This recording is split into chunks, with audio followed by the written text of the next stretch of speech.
Hi guys, you have this wonderful gadget TI Nspire.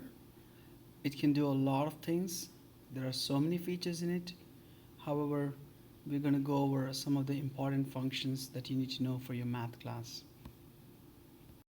At your home screen, you find these two options, Scratchpad and Documents. Scratchpad is meant for something real quick. You want to calculate something or you want to make a quick sketch and you don't care to save it. Whereas documents, you can save your work to your device and you can retrieve it later at any time to further work on it. Let's go to settings. Settings, document settings. Out there you find a lot of default settings. They may not be really useful for you. Let's change them, play around with them a bit. For instance, if you want your work to be displaying 3 decimal places and you want to use the unit of angle as a radian, let's change them up here. So go all the way down to fix 3, then angle radian. Then keep hitting this tab button until it highlights. Make it default. Make it default. Okay. You can also change these settings from either Scratchpad or Documents. For example, let's go to Scratchpad and I can clearly see now it's set to radians.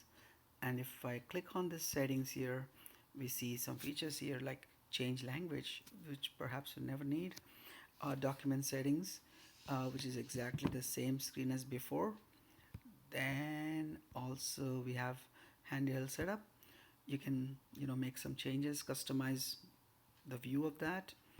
And status, you can also see the battery status and the version of operating system. You can always check with your teacher what is the latest operating system available for TI Nspire. It's always a good idea to keep your operating system up to date to get the best benefit, best features of the machine. Yeah, let's see how this works. Let me go to Scratchpad calculate and let me type in some random operation, say 9 divide 29.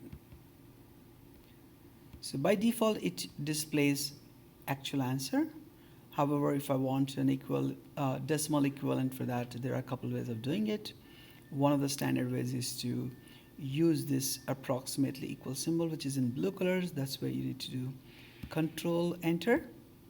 You can see there are 3 decimal places and equivalent decimal. Or you can also do this in a little different way. Let me type in 9 divide 29. That's where you have to type in a decimal point there, enter. So by putting this extra decimal point either at numerator or denominator, that displays a decimal value instead of the actual value 9/29. Let's try one more. Say square root 7 equal to. So here is my square root 7, enter. It shows the actual value square root 7. However, if I want a decimal equivalent to that, say square root 7 and type in an extra decimal point and hit enter, you can see that it's showing the decimal equivalent for that. Okay, at this point, I would like to show how to clear your work. If you don't want to see your work or you're lending your calculator to someone else and you don't want them to see your work, how do you do that? It's just simple. Menu, actions, clear history. There you go. One of the interesting things about this calculator is you can copy paste the way we do on our computer using Command C, Command V. Of course, here it is Control C, Control V. For example, if I want to copy this entire string here so that I can edit that, let's see that. Using my navigation pad, I will go to that command, then Control C, then come back here, say Control V. There you go.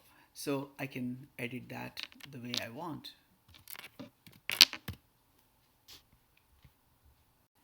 You can also do this in a slightly different way. For example, if I want to recollect that string of operations using my navigation pad, I'm going there and just hit enter. It comes back here. Another important feature that you must know is to save a number or a formula to a defined variable so that you can recollect it anytime. um, for example, if I have 9 divide tangent 2.5 radians, that is equals to negative 12.048. By the way, this is not an actual number because my settings, it's showing only 3 decimal places. If I really want to see what is that, actually I can go back there, hit enter. Whoa, this is such a long number. If I want to assign a letter for this, all I can do is control store.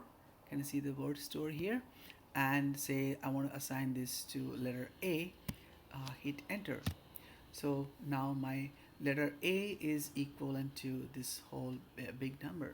Um, Suppose I want to use this one in some other calculations. For example, if I want 250 multiplied by the number, all I can do is type in A, and you can see the bold letter A here. That means there's a store value for the letter A. So when I hit enter, that gives me that A value. And if you want to see what that A is again, click A, enter. That shows you the value which is assigned to that.